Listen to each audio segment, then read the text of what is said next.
ย่ามอยู่ในบ้านเจ้าของเด้ออยู่ในบ้านในเรือนของเจ้าของเองจะไปหาอยู่กับบ้านกับเรือนผู้อื่นได้ก็คือเรื่องของคนทั่วไปก็คือกันว่าถ้าตื่นขึ้นปั๊บเปล่าแล่นไปเล่นอยู่เรือนผู้อื่นบ้านผู้อื่นไปปัดไปกวาดไปเก็บขยะอยู่บ้านผู้อื่นไปตำหนิหรือว่าไปต่อเติมหรือว่าไปปรับปรุงอยู่กับบ้านผู้อื่นบ้านของหกลกลุงลั่นเพียงใดก็บ่รู้จักคือบ่รู้เลยเป็นชีวิตคนเป็นโตเป็นๆกันตื่นปั๊บขึ้นมานี่ใจมันไปล่ะจะไปอยู่บ้านผู้อื่นห้านผู้อื่นล่ะจะไปปลุกขี้ไปเล่นนั่นนี่เขาเฮ็ดหยังก็เฮ็ดไปนำเขาในบ้านผู้อื่นเด้เขาปัดก็กวาดเขากวาดก็กวาดเขาตัดต้นไม้ก็ตัดไปนำเขาเด้เก็บใส่ขยะซอยเขาอะไรตัวคนที่เป็นกันตัวเผาผ้าตัดหญ้าตัดน้ำเขานั่นนี่น้ำเขาจัดคือคนบ่อยู่บ้านตัวเองไปค่อยปรับปรุงเปลี่ยนแปลงกับบ้านผู้อื่นเหมือนกันกับใจของคนความคิดของเฮาเองมันจะค่อยตำหนิเพ่งโทษแต่ผู้อื่นปรับปรุงผู้อื่นเพ่งโทษผู้อื่นเป็นสัตว์มันเลยบ่รู้สึกตัวเองเพื่อบ่รู้สึกบ่ต่างกันกับคนที่ว่าไปอยู่แต่เรือนผู้อื่นไปหาอยู่หากินแต่เรือนผู้อื่นบ้านเจ้าของสิรกรุงรังผุพังเพียงใดไม่รู้กลับมาก็แค่ว่าซิกแซกเขานอนคิดก็คิดถึงบ้านผู้อื่นจนสุดท้ายแล้วบ้านตัวเองผุพังจักว่าเขาสิเผาหรือเขาสิฝังเขาสิฝังหรือเขาสิเผาไม่รู้เรื่องสัตว์ว่าไปทุกข์ไปสุขไปพอใจไปบ่พอใจอยู่กับเรือนผู้อื่นบ้านผู้อื่นแต่จากคนนะว่าแต่ละคนหันมาเบิ่งตัวเองแหละหันมาเบิ่งกายของเองหันมาเบิ่งความรู้สึกของเองสังสังเกตความคิดของเจ้าของเองคำว่าทำสภาวะกระทบอย่างแล้วแต่แต่เฮาอยู่กับลมหายใจเฮามาอยู่กับความรู้สึกแห่งกายบ่ว่าสิทำการทำงานขับรถหยังก็แล้วแต่กินข้าวอยู่แต่ในความรู้สึกตัวเองจิตในจิตมันก็ควบคุมของมันนั่นแหละคำว่าจิตในจิตจริงจิตเป็นผู้ควบคุมทุกอย่างอยู่แล้วคือความคิดคนเฮาเฮ็ดหยังก็สร้างบ่หยังก็ตามก็เกิดจากความคิดซะก่อนกินข้าวก็บ่กินข้าวอยู่กับตัวเองแต่เฮากินข้าวตาเฮาเห็นกองข้าวกับข้าวอันนั้นนี่อยู่ในระหว่างนี้ถ้วยแกงน้ำแดงนี่มันบ่หนีไปไสดอกความคิดมันก็อยู่ในกายคือเก่าอยู่ในความเรียกว่ารู้สึกตัวทั่วพร้อมในขณะที่เคลื่อนไหวในขณะที่กินข้าวอยู่เคลื่อนไหวกายเฮ็ดนั่นเฮ็ดนี่ก็ในหั้นคือว่าถ้าคนอยู่กับบ้านกับเรือนตัวเองคือกายตัวเองโดยอยู่กับลมหายใจมันเวลากินข้าวมันจับลมบ่ได้ถ้าคนฝึกหัดตนเองดีแล้วมันก็เกิดความรู้สึกอาการความรู้สึกดีปิติมันเกิดปิตินี่เป็นตัวบ่งบอกหรือตัวยืนยันว่าเป็นผู้ทรงชาติผู้เลื่อนชาติคือเพ่งอยู่ในกายคือเก่านั่นแหละจับจุดอยู่เฉพาะในกายคือเก่าคือกินข้าวกับเบิ่งนี่มีกับมีแกงมีปองเขาข้าวเหนียวข้าวเจ้าหรือผักเพิดผลไม้รากไม้ของหวานก็มีก็อยู่จังซี่มันก็ขึ้นเองแหละเป็นเครื่องบ่งบอกเตือนตัวเองยืนยันตัวเองว่าเป็นผู้ยังทรงชาติความคิดจิตนี่บ่หนีจากฐานทั้งสามกายเวทนาจิตจิตคุมหมู่อยู่แล้วกายเวทนาจิตจิตกายเวทนาคุมอยู่นี่จนว่ากายเวทนาจิตธรรมธรรมคือสิ่งทั้งหลายทั้งปวงนั่นแหละแต่เฮาสิอยู่ในปัจจุบันขณะอันเป็นธรรมทั้งหลายทั้งปวงว่าสิย่างไปทำงานพุทธหยังก็แล้วแต่ให้มันอยู่สิแต่ว่าเฮาสิวางจิตแบบใดให้มันอยู่ในกายคือบ่คิดบ่นึกทำความรู้สึกอยู่ในกายได้ตลอดถึงว่าทำความสะอาดตัวเองทุกสิ่งทุกอย่างเกิดจากจิตเกิดจากความคิดเด้ทั้ง ทางความสิไปเกิดสวรรค์หรือนรกก็เกิดจากความคิดเจ้าของคิดเป็นผู้คิดผู้นึกผู้ปรุงผู้แต่งผู้สังสมถ้าเฮาพลิกขึ้นมาแล้วเป็นผู้ทั้งผู้สะสางก็ได้นั่นสั่นการอบรมตนคนเฮาถ้าตั้งตนไว้โดยชอบธรรมตั้งตนอัตตะสัมมาปณิทิจักเนี่ยอัตตะหมายถึงตนสัมมาคือเห็นตามความเป็นจริงปณิทิจะหมายถึงปณิธานที่ตั้งเอาไว้ให้ตนอัตตะสัมมาปณิทิจะตั้งตนไว้โดยชอบธรรมตามความเป็นจริงโดยปัจจุบันนักธรรมมันก็เป็นถ้าตั้งตนไว้โดยชอบธรรมแล้วนั้นผู้อื่นสิบ่ชอบธรรมก็สร้างมันเป็นเรื่องของเขาเฮาบ่คิดนี่แหละคือว่าให้อยู่ในตนเองเฮาบ่คิดไปตำหนิติเตือนปรับปรุงเปลี่ยนแปลงผู้ใดเฮาเบิ่งเจ้าของเองเห็นสภาวะแห่งความจริงในตัวเองคำว่าธรรมก็ดีตอนนี้เข้าสู่ความบ่คิดบ่นึกบ่ปรุงบ่แต่งในความอยากได้อยากมีอยากเป็นเพราะว่าเห็นต้นเหตุผลกรรมแห่งธรรมแล้วเป็นสิ่งทั้งหลายทั้งปวงที่มันเป็นไปเพราะว่าจิตเฮาเคลื่อนไหวไปตำหนิผู้นั้นผู้นี้หรืออยากได้นั่นอยากได้นี่อยากเป็นแบบนั้นแบบนี้เนี่ยเฮาก็เห็นสาเหตุของมันลึกเข้าไปสาเหตุคือความอยากได้กับอยากเป็นที่มันเป็นถูกดิ้นรนแสวงหาแล่นขึ้นแล่นที่เริ่มว่าสติก็เลยเป็นสติกำกับความคิดของไว้กำกับไว้ในลมหายใจกำกับไว้ในความรู้สึกแห่งกายเพราะว่าจะเป็นอาการปิติหรือการเคลื่อนไหวในการทำงานบ่ให้มันไหลไปกับสิ่งทั้งหลายทั้งปวงที่เข้ามากระทบทุกข์ก็บ่มีทุกข์ก็บ่มีดอกทุกข์คือพอใจถ้าบ่ได้ดังใจบ่พอใจแล้วทุกข์เท่านั้นนี่เปลี่ยนความเห็นภาพทันทีได้มากับเสียไปแค่ว่าของสิ่งใดสิ่งหนึ่งนำมาใส่แต่ก็เสื่อมสลายเป็นธรรมดาได้เงินมากก็ตามได้ทองมากก็ตามได้หยังก็ตามนำมาใส่มันก็ต้องสูญสิ้นไปเป็นธรรมดานั่นแหละเวลาก็เสื่อมลาภมียศก็เสื่อมยศหาสิ่งใดสิ่งหนึ่งมาจีรังอย่างยืนบ่มีจักอันจักอย่างว่าอัตตะสัมมาปณิทิจะตั้งตนไว้โดยชอบธรรมมีสัมมาทิฏฐิเด้เป็นเครื่องเดินดำเนินทางอัตตะคือตั้งตนสัมมานี่แหละสัมมาทิฏฐิเป็นหัวหน้าใหญ่ที่แล้วมีความเห็นถูกต้องตามความเป็นจริงในสิ่งทั้งหลายทั้งปวงบ่หนีจากคำว่าอนิจจังอนัตตาอยู่หม้องนี้เฮ็ดหยังก็สร้างมันก็สิแค่นั้นแหละแค่นั้นแหละมันก็สิเป็นแค่นั้นเองสร้างมันดอกมันก็เป็นของมันจังซั่นจิต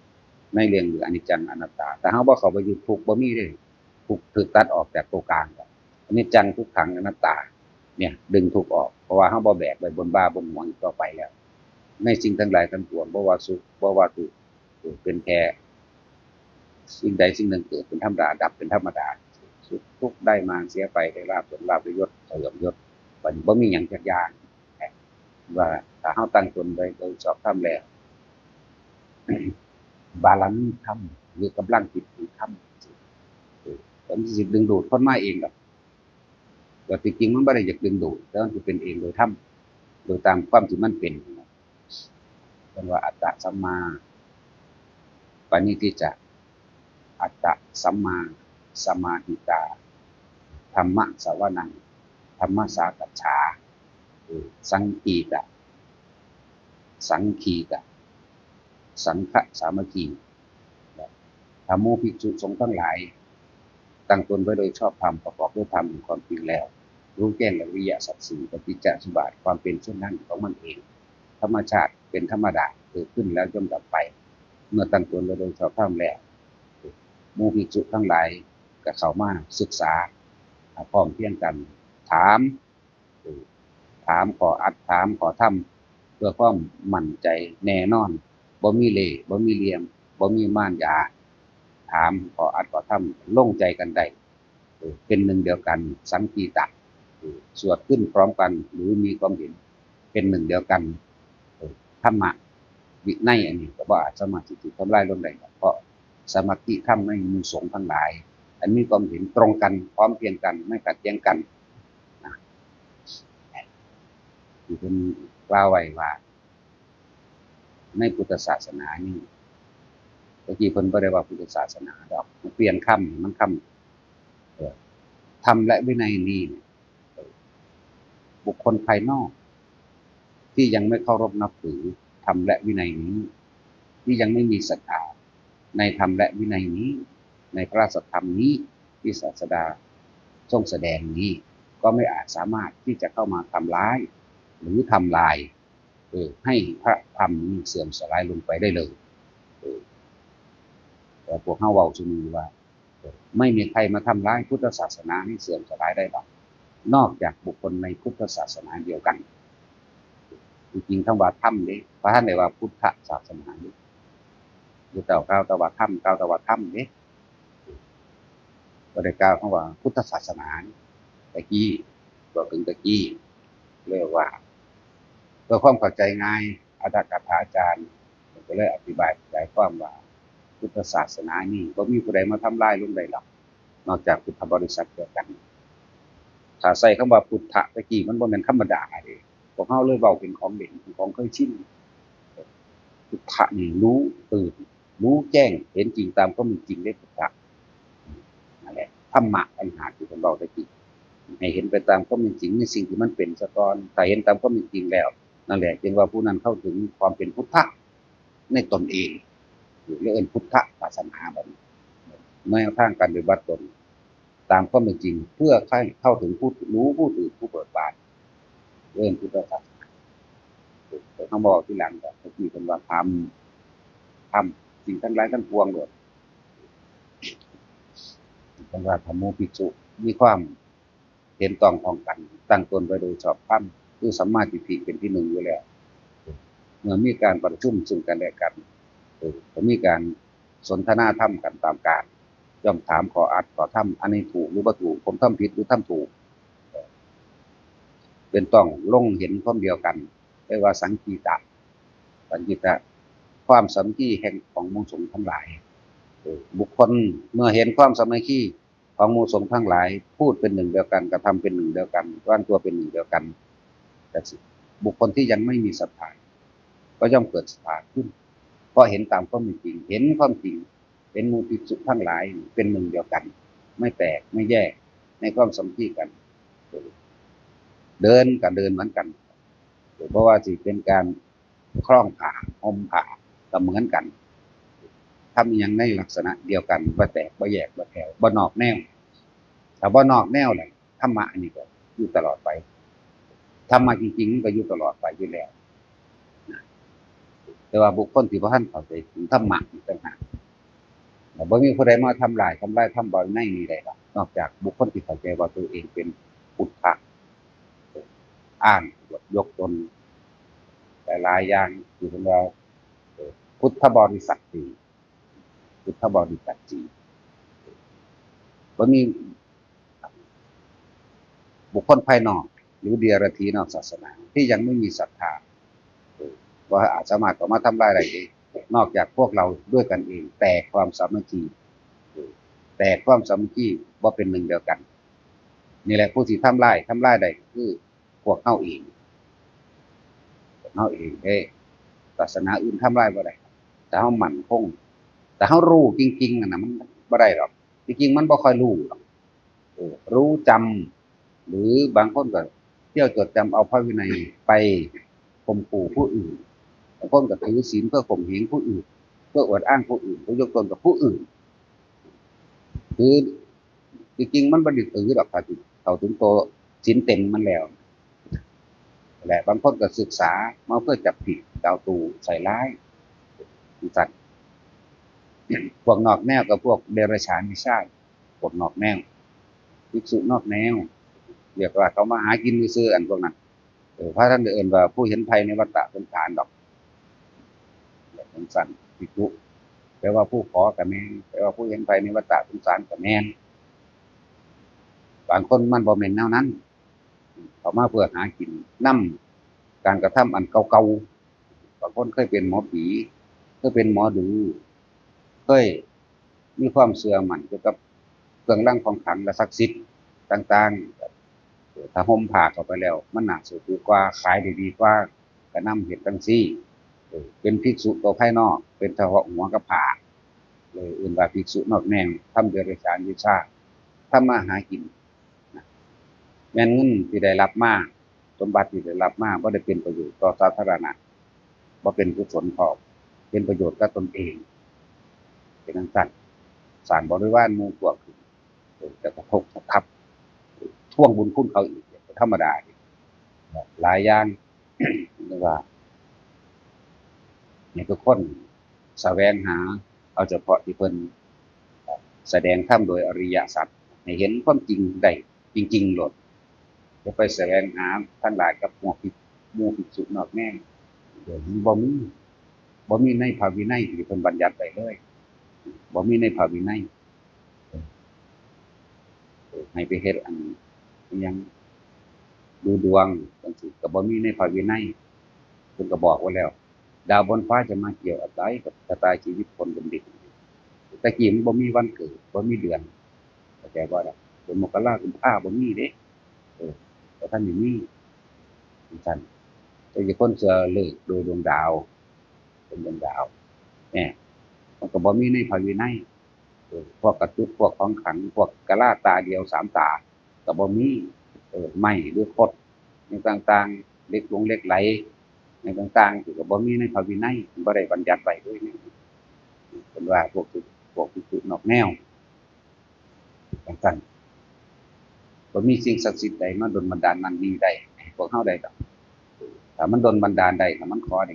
ทุกคนที่นี่บ่มีคนอกหักบ่มีคนผิดหวังสมหวังทั้งปวงบ่ทุกคนเลยเพราะว่าทุกคนขอเป็นแต่เฮาเว้าไปตามปรัชญาถ้าขอได้จะเอาของไว้ตรงไหน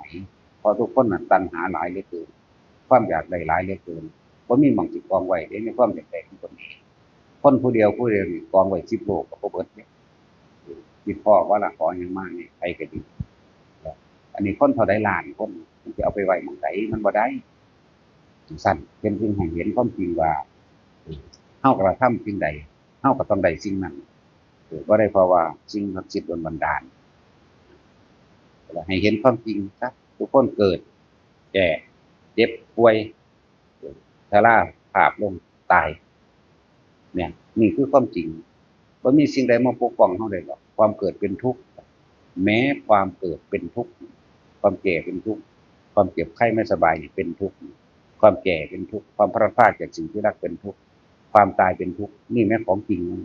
เฮาเข้าไปยึดกับมันเพราะว่าเฮาบ่ทันได้เห็นจริงโดยธรรมเฮาบ่ทันเข้าถึงธรรมเฮาเลยไปยึดหยัง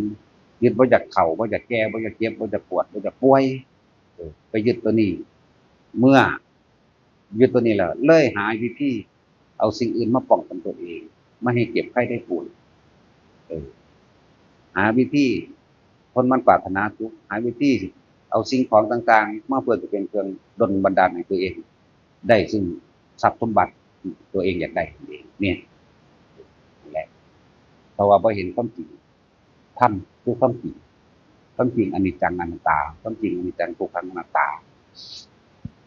ถ้าบุคคลเข้าถึงธรรมแล้วบ่ออกไปหาฟังพวกภิกษุนอกแนวทั้งหลายบุคคลคนนั้นสิเข้าสู่อมตะคือบ่มีเกิดบ่มีตายอีกแหละสำคัญคือสัมมาทิฏฐิมีความเห็นให้มันตามความเป็นจริงซะก่อนเถิดแต่เห็นจริงแล้วทุกสิ่งทุกอย่างที่เฮาเคยหวาดกลัวบาดบั้นคันกรามก็สิถูกทำลายไปหายไปเสื่อมไปบ่มีความเสื่อมมีแต่ความจริงตะกี้เฮาเชื่อว่าผีอยู่หั่นผีอยู่นี่ผีนั่นผีนี่ศาลเจ้าศาลปู่ตาเทวดาอินทร์พรหมทั้งหลายหมู่พรหมทั้งหลายพระเจ้าทั้งหลายที่ดลบันดาลนี้ให้เฮ็ดอิหยังก็ย้านแต่เกรงใจพระเจ้าอยากให้พระเจ้าเห็นใจอยากให้เทวดาเห็นใจอยากให้นาคเห็นใจอยากเห็นงูเห็นใจอยากให้ครุฑเห็นใจเพื่อว่าสิให้เขาดลบันดาลทรัพย์สมบัติให้เจ้าของเองลาภยศให้เจ้าของเองชื่อเสียงให้เจ้าของเอง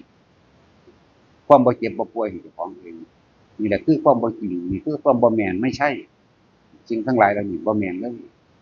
ว่าเฮาบ่น้อมเข้าไปเพื่อจะเห็นความจริงคือธรรมะแต่เห็นความจริงโดยธรรมแล้วพุทธะก็เกิดขึ้นให้ของคนผู้นั้นอาศัยธรรมะแต่ก่อนความจริงเข้าไปเกาะเกี่ยวกับสู่พุทธะก็รู้ตัวบัดนี้รู้ตื่นเบิกบานรู้แล้วตื่นแล้วจากความหลับไหลเพราะว่ามันรู้มันก็เบิกบานตัวบัดเบิกบานไปทั้งใดบ่มีความโศกความเศร้าจิตปราโมทย์อยู่ตลอดลื่นเริงบันเทิงในจิตตลอด เขาสิเว้าเรื่องเป็นตาย้านผู้นั้นก็ลื่นเรื่องบันเทิงอยู่ตัวเองอะไรที่มันเป็นปราโมทย์ของมันเองนะครับว่าให้มั่นใจตัวเองธรรมะคำสอนต่างๆคุณก็นำออกมาแล้วพวกเฮาก็เฮ็ดเอาง่ายๆนี่เห็นตามจริงโลด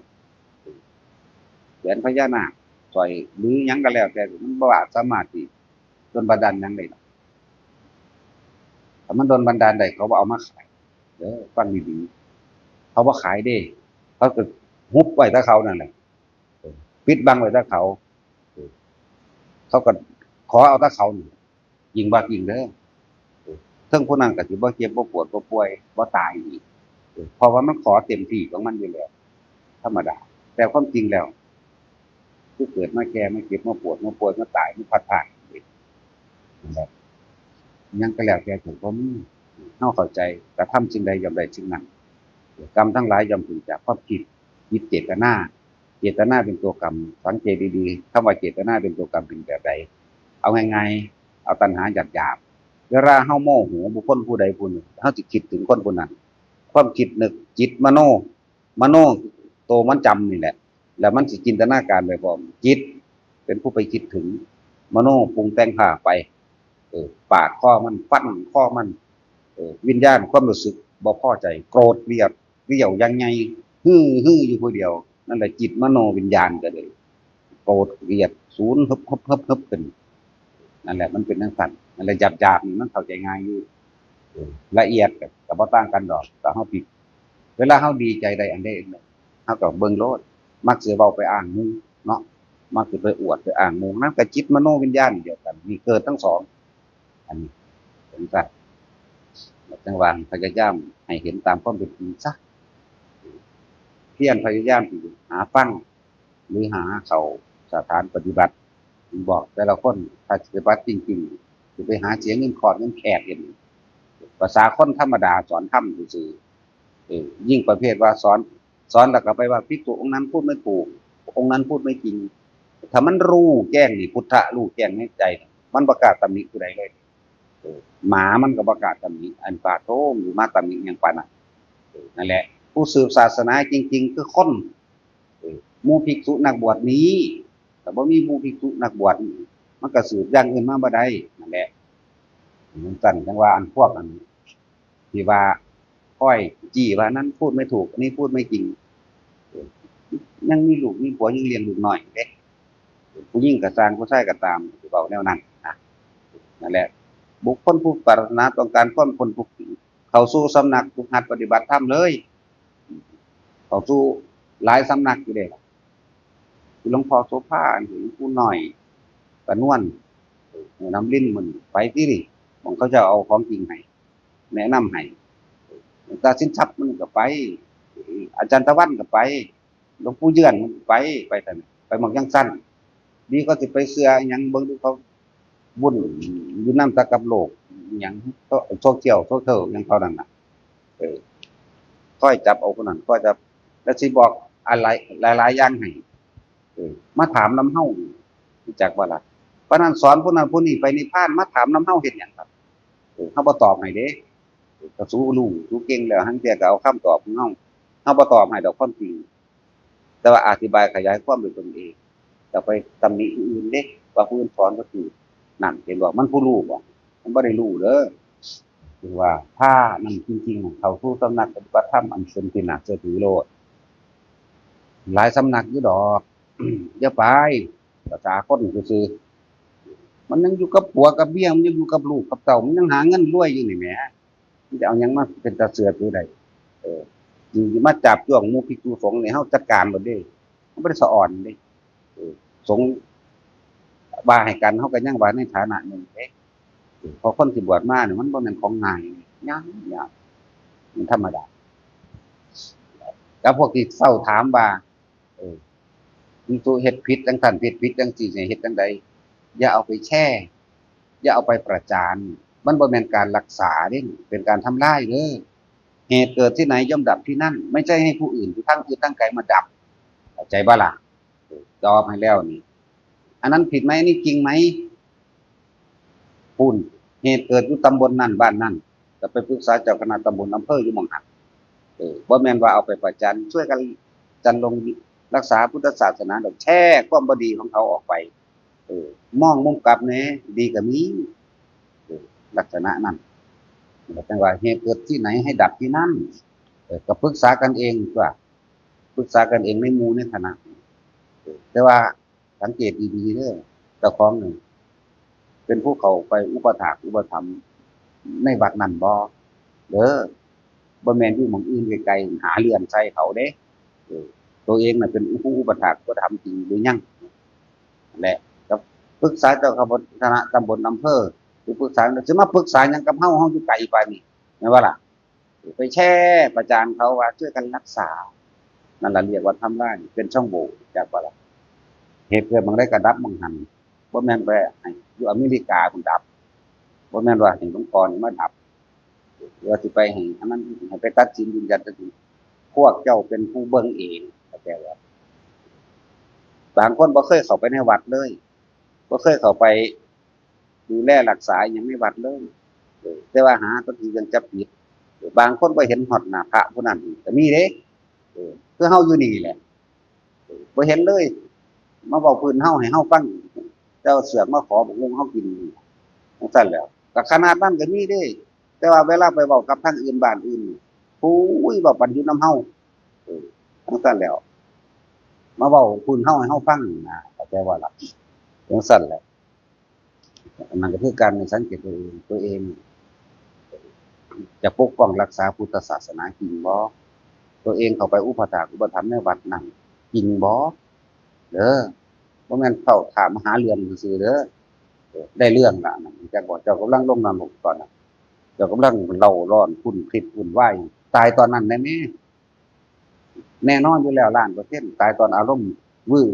ขึ้นศูนย์นี่เขาว่าเขานั่นนี่วันธรรมดานี่คนมันเชื่อกันพอกันอย่างนี้ได้ฟังมาบ่อึดมันจะ99.99%เออพุทธเจ้าเพิ่นเว้าวางได้อย่าเชื่อเพราะการได้ยินและฟังสืบต่อกันมาเชื่อ99.99%มันกลับกันคือหยังนี่เด้แล้วก็เบิ่งนั่นเด้ตัวเองได้ทำประโยชน์ได้บำรุงพุทธศาสนาได้เข้าไปอุปถากอุปถัมภ์กับวัดว่าหม้องหั้นบ่แต่บ่เรื่องศาสนามันกว้างวัดนั่นบ่บ้านนั่นบ่คนนั่นบ่เนี่ยจ้อมเข้าไปต้อมเข้าไปเนี่ยก็ไปปรึกษากันเองในหมู่บ้านก็บ่แม่นให้ผู้อื่นทั้งโลกนี่เขาก็ฟังเขาก็เบิ่งอยู่ซื่อแล้วก็ชักชวนผู้อื่นด่ากันไปนำจักจริงบ่จริงจักว่าล่ะจังซั่นนั่นแหละมันบ่แม่นพุทธะแต่เป็นจังซั่นพุทธะนี่มันธรรมดาเด้แตกฉานโดยธรรมความเป็นจริงแล้วจังเข้าสู่คำว่าพุทธะเด้มันบ่แม่นของเฮาเว้าเล่นๆง่ายเด้พุทธะนี่รู้นี่รู้ก็คือละทั้งเบิดแล้วซ้ำเด้มันธรรมดาเด้รู้แล้วมันก็ตื่นจากความหลับไหลเห็นตามความเป็นจริงแล้วไปอยู่ทางใดมันก็ลื่นเรื่องบันเทิงเบิกบานกันดอกอะไรถ้าอยากรักษาศาสนาเบิ่งตัวเองอุปถากอุปถัมภ์ในสถานที่นั้นบ่ได้เข้าไปเฮ็ดอิหยังนำเขาบ่ได้โอ้ยปานชีวิตจิตใจกูบ่ในบัดนั้นเอาขนาดนั้นเด้เฮานั่นแหละเอาขนาดนั้นบ่แม่นไปฟังกันมาแล้วจังซั่นจังซี่มาปรึกษาผู้อื่นปรึกษาในถิ่นฐานตัวเองมันเกิดอยู่หม้องใดอีกเขาผิดหยังจริงหรือบ่จริงเออแต่ที่ถ้าอยากรู้จักที่ว่าผิดหรือบ่ผิดศึกษาพระวินัยเด้อบ่แม่นมาถามก็เอาเพิ่นไปยืนยันตัดสินเด้เฮาบ่ยืนยันตัดสินไผดอกมีแต่เว้าให้ฟังบ่ได้เว้าให้เชื่อพร้อมนั่นนั่นแหละตอบแล้วมันหลายมื้อถามย้ำๆจะไปเฮ็ดอีหยังก็จะดีที่สุดเอาตัวเองออกจากตลาดออกจากความยึดมั่นถือมั่นออกจากความอยากให้ผู้อื่นดีนั่นเข้าใจบ่ล่ะเพราะว่ามันอยากให้ผู้อื่นดีแล้วมันจะเป็นโทษตัวเองโทษหยังโทษแต่ให้เขาเฮ็ดตามใจเจ้าของนั่นแหละความยึดเหมือนกันกับเฮาด่านี่แหละเด้อเวลาเฮาด่านี่ศูนย์ของมือคือเฮากระแทกให้เกิดความรู้สึกโตได้นี่โคตรพ่อโคตรแม่มึงจักว่าล่ะรู้สึกตัวเองมากกูศูนย์ให้เขาเห็นหยังหนอนี่ทั้งๆที่บ่เคยเห็นหน้ากันเออดึงขึ้นมาหาตัวเองดีกว่าแม่นบ่ล่ะศูนย์ให้ศูนย์ให้เพราะว่าหยังเว้าบ่ม่วนบ่ถูกใจกูอย่าใส่บาตรให้มันแดกเบิ่งดูนั่นเป็นจังซั่นเด้กูกินข้าวเทวดาก็ได้กูกล้าเว้าฮอดปานนั้น ลองดูปานว่ากูบวชน้ำมึงเนาะเออขนาดนั้นเด้เฮาก็บวชด้วยตัวเฮาเองเฮาก็เห็นความจริงคือทำเองเออรู้เข้าไปในหันพุทธะจังบวชแต่ว่าล่ะจังซั่นแล้วปานว่าเบิดโลกนี่เบิดศาสนานี่อยู่ได้น้ำมันบอกว่าเอาเกลือมาใส่ให้มันกินมันก็บ่เอามาบุบางมึงตายเลยบ่เอามามึงบ่ผิดสัจจะจะเอาเกลือมันว่าเอาให้เกลือนั่นให้มันแดกแต่มันเป็นไผจังซั่นแหละถ้ามันเป็นจังซั่นก็ย้อนขึ้นมาหาเจ้าของเด้อไปสิย้อนขึ้นมากูไปทูลให้เขาเนี่ยอยู่คนละโลกกันเลยอยู่คนละหม่องกันเลยว่าฮู้จักฮอดเขาทูลให้เขาว่าเขาบ่ม่วนเออมึงเป็นเจ้าชีวิตกูบอกเนาะจังซั่นแล้วสังเกตดีๆเด้อไปเป็นเจ้าชีวิตเขาบอกไปก็ดีเออเจ้าฌานศาสนาบอกเจ้าฮู้จักถ้ำแตกฉานบอกทุกอย่างขึ้นอยู่ในกรรมมึงบอกโคตรแม่งพ่อว่า